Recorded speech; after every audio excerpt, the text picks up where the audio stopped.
Lock and load. So folks, good morning. I'm Tony Malkin, Chairman and CEO of Empire State Realty Trust. And we welcome you to the world's most famous building, the Empire State Building, home to the Empire State Building Observatory, TripAdvisor's #1 attraction in the United States for 2 years in a row. So we are pleased to welcome you all here today for our tower lighting to celebrate 50 years of the Women's Sports Foundation. And I am personally thrilled to welcome Billie Jean King, America's most famous female tennis player for more consecutive years than I can count. The Women's Sports Foundation exists as an ally, an advocate, and a catalyst to enable girls and women to reach their full potential. It was started by our guest of honor, Billie Jean King, with just $5,000 in a check, and by the way, that's probably worth about $25,000 back then, and people did not make as much money in sports, so it was a very large commitment at that time. It's grown into a multifaceted organization that has invested over $100 million to help girls and women play, compete, and lead without barriers in sports and beyond. So tonight, our world-famous tower lights will shine in blue, pink, red, and yellow to celebrate this significant milestone. Now it is with great pleasure that I introduce our guests of honor. There are 3 of them. Sports icon, social justice pioneer, founder of the Women's Sports Foundation, she slices, she dices, Billie Jean King. Track and field Paralympian and president of the Women's Sports Foundation, Scout Bassett. And CEO of the Women's Sports Foundation, Danette Layton. So before we do the lighting, we're going to invite them up on to the podium to say a few words. Billie Jean. Excuse me. You're good. They'll tell you what order it is. Hello, everybody. Good morning. It is an honor to be together with everyone today to celebrate the Women's Sports Foundation's 50th anniversary.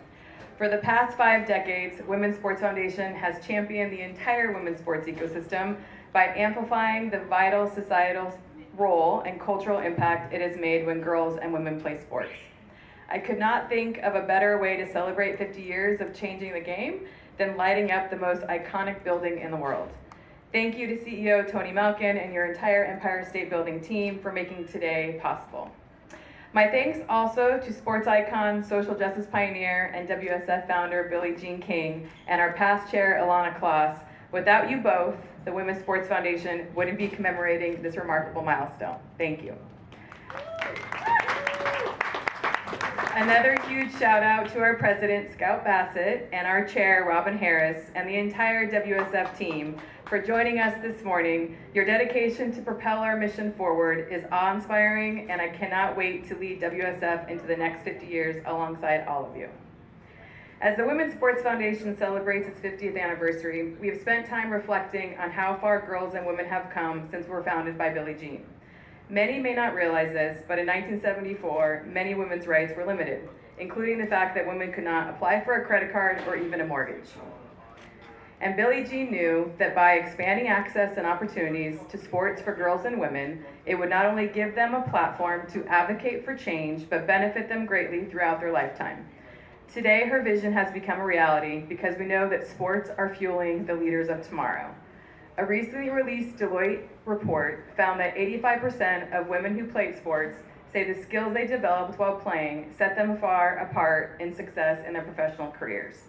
The research clearly supports what we at the Women's Sports Foundation have known for the past 5 decades, that when girls and women play, they lead and we all win. But we know that progress we've made does not guarantee progress to come. Together, we must head into the next 50 years with great urgency, encouraging others to invest in our vital mission so we can continue to strengthen the women's sports ecosystem, helping girls and women compete on the world's greatest stages, coaching the next generation of athletes, or running Fortune 500 companies. They will be able to get there through sport and its transformative power. Thank you again to Tony Malkin and your team for allowing us to light up the magnificent Empire State Building, and to the New York City skyline in Women's Sports Foundation colors. We encourage everyone who sees to get involved in our work as we help girls and women to play, compete, and lead in sports and beyond without barriers. Now I would like to turn it over to our president, Paralympian and track and field and WSF athlete ambassador, president, and trustee, Scout Bassett.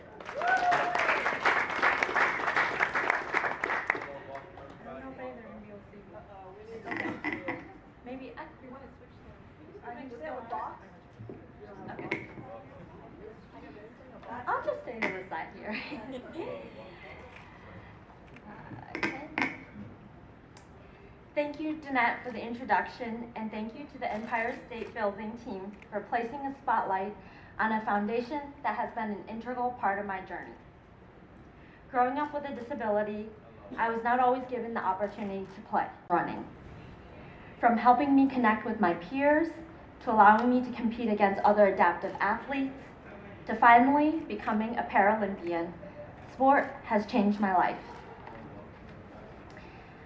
The road to compete at the highest level of sport has not been easy.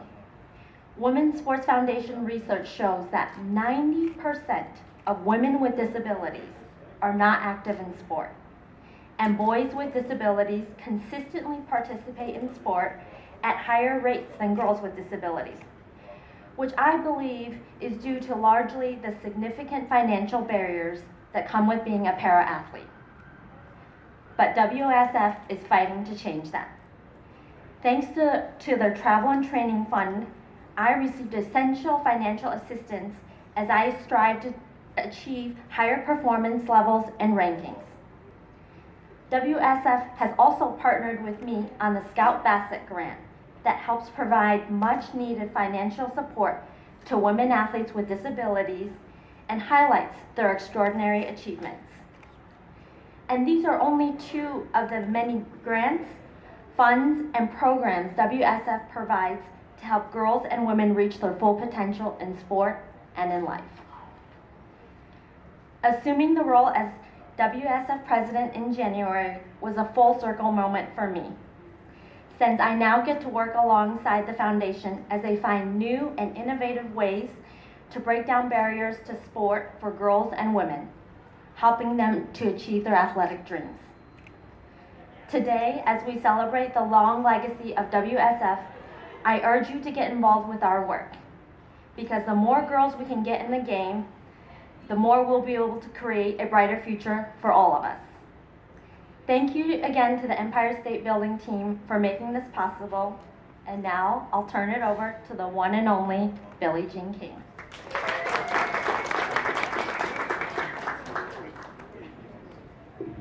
Whoa, let's flip that. Whoa, this is dangerous. First of all, thanks for being here today. That's number one. And thank you, Scout. She's getting, the Olympics are coming up, so she was telling me she's been working on the 100 and 200. I'm like, okay, this is good. Anyway, we wish you all the best, okay?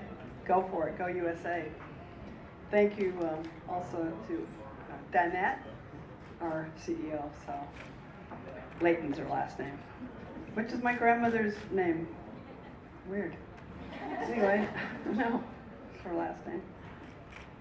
Anyway, thank you to everyone. And also, I'm so thrilled to be here. I do live in New York, so I love the Empire State Building.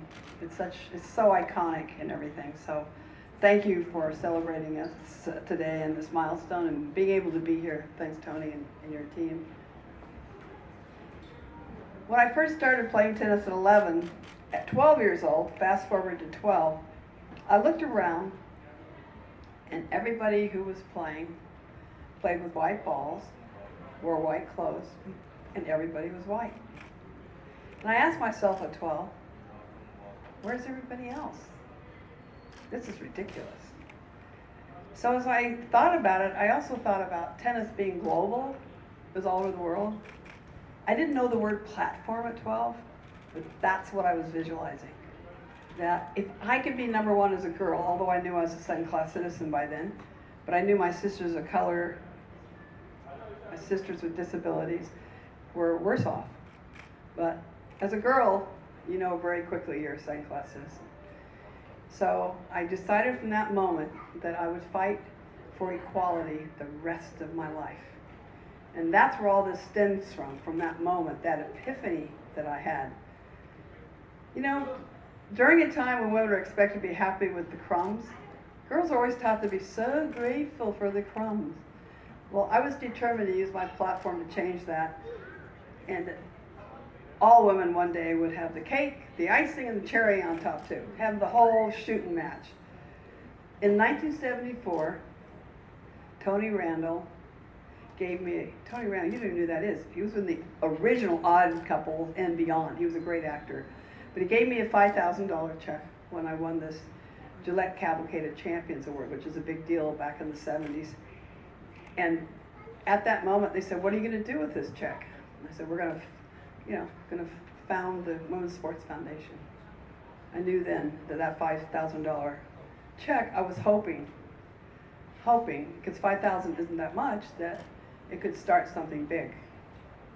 So what happened is I decided that this organization that we're going to start, there was nothing for girls. I think if you look it up, we're probably the first women's sports organization.